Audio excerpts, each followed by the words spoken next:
Hello everyone, welcome back to our channel new day new blog. I hope তোমাদের ভালো লাগবে। তো চলো এখন থেকে ব্লগটা স্টার্ট করি। তো এখন বাজে দুপুর 1টা মতন। আমরা এখানে লাঞ্চ করে বেরিয়ে গেছি, আমি, মাসি আর মামা। তো মামা আর মাসি আজকেই আমাদের বাড়ি আসলো আমাদের আজকে একটা যাওয়ার প্ল্যানের জন্য। তো সেটা কিসে, আমরা কোথায় যাচ্ছি, কিসের জন্য, সব কিছুই তোমরা দেখতে পাবে এই ব্লগটায়। তো চলো, এখন তো আমি বলছি না যে আমরা কোথায় যাচ্ছি, তো তোমরা তখন দেখতে থাকো আমরা কোথায় যাচ্ছি। আর এই যে আমাদের জানো না, উবেরটা সেদিনকে এত লেট করেছে। আমরা তো বাড়ি থেকে বেরিয়ে গেছি, আর জানি তো খুবই গরম পড়েছে। তো আমরা বাইরে ওয়েট করছিলাম, কিন্তু অনেকই লেট হচ্ছিলো আস্তে আস্তে। আর এখানে তো আমি গরমে মাসি ফার্স্ট আমাকে খোপা করে দিচ্ছিলো। তারপর ভাবলাম যে না, একটা জায়গায় যাচ্ছি একটু, তো চুলটা খুলে যাই। চুলটা খুলে দেখবে বেশি ভালো লাগে আমার মনে হয়, জানি না। তো যাই হোক, তারপরে এই যে উবের আসার পর আমরা উঠে পড়েছি এখন উবেরে। তো এই যে যাচ্ছি এখন আমাদের গন্তব্যস্থলে। হয়তো তোমরা অনেকেই বুঝতে পারবে এই জায়গাটা কোথায়, যারা চেনো। তো আই হোপ আজকের এই ব্লগটা তোমাদের ভালো লাগবে। তো তোমরা দেখতে থাকার অবশ্যই জানিও কমেন্টে যে আমার ব্লগটা কেমন লাগলো তোমাদের। আর যখন আমি এই ঘুরতে যাওয়ার কথাটা জানতে পারি, আমি তো তখন থেকে খুবই এক্সাইটেড ছিলাম। তখন ভেবেছিলাম যে ব্লগটা তখন থেকেই স্টার্ট করবো। তারপর ভাবলাম যে না থাক, আগে কনফার্ম হোক ব্যাপারটা পুরোপুরি, তারপর থেকে ভিডিওটা স্টার্ট করবো।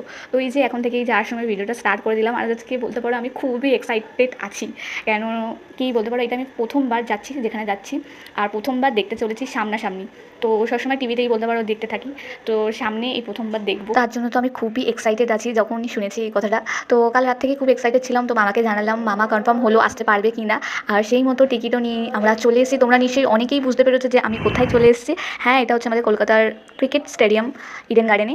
আজকে জানোই কলকাতার খেলা আছে, সেই জন্যই আজকে আমাদের টিমকে সাপোর্ট করার জন্য আমরা চলে এসেছি, মানে আমরা হাজির হয়ে গেছি ইডেন গার্ডেনে খেলা দেখতে। তো সেই মতো এই যে হাঁটি হাঁটি পায়ে আমরা যাচ্ছি এখন স্টেডিয়ামের ভেতরে। আর দেখতেই পাচ্ছ এখানে ব্যারিকেড দিয়ে কিন্তু অনেক মানে ঘিরে দিয়েছে, যেহেতু এখানে গাড়ি চলাচল এখন খানিকক্ষণের জন্য বন্ধ থাকবে যতক্ষণ খেলা চলবে। যেহেতু প্রবলেম হয় বুঝতেই পারছো, এত লোকের ভিড়। আর এই সাইডটায় বলতে পারো আমার খুবই ভালো লাগে। জানোই এর সামনে কিছুটা গেলে ভিক্টোরিয়া মেমোরিয়াল, এটাও সকলের খুবই পছন্দের জায়গা। আর আজকে বলতেই পারো আমার মনের ভেতর এই যে এখন আমি যখন ঢুকছিলাম এত এক্সাইটেড ছিলাম, আর এত আমার ভালো লাগছিলো, মনে হচ্ছিলো ভেতরে এত চেঁচামেচি, খেলা সামনাসামনি দেখলেও খুবই ভালো লাগছিলো তখন। আর জানোই তো এখানে কিছু অ্যালাউ করে না, ছাতা বলো, জলের বোতল বলো, এগুলো কিছুই অ্যালাউ করে না। সব কিছু ওই কার্ডেই লেখা থাকে। আমি তো ভেবেছিলাম যে সেলফি স্টিক নিয়ে যাবো, বাট সেটাও নিয়ে যায়নি, কারণ কার্ডে দেখলাম যে সেটাও অ্যালাউ নেই। তো সেই মতোই আমরা এখানে সকলে চেকিং করে ভেতরে চলে এসেছি। আর মামা এক বাইরে থেকে যেন কেকেআরের লেখা একটা টি শার্ট নিয়ে এসেছে, তারপর এই মাথার এই প্যান্টটা নিয়ে এসেছে যেটা মাথায় বাঁধে। তো এখন এন্ট্রি নিলাম। আর এই যে আমরা সকলে একে একে সব প্যান্টগুলো পরেও নিয়েছি। আর চলো এখন ভেতরে যাওয়া যাক।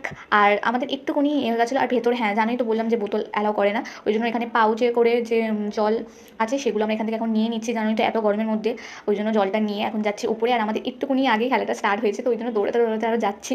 তো খুবই ভালো লাগছে এই যে চলে এসছি, যার জন্য এতটা এক্সাইটেড আমি ছিলাম।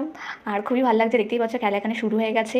তো আমরা প্রথমেই না আমাদের সিটে যাইনি, আমরা একটু বসেছিলাম, কারণ এত গরমের মধ্যেই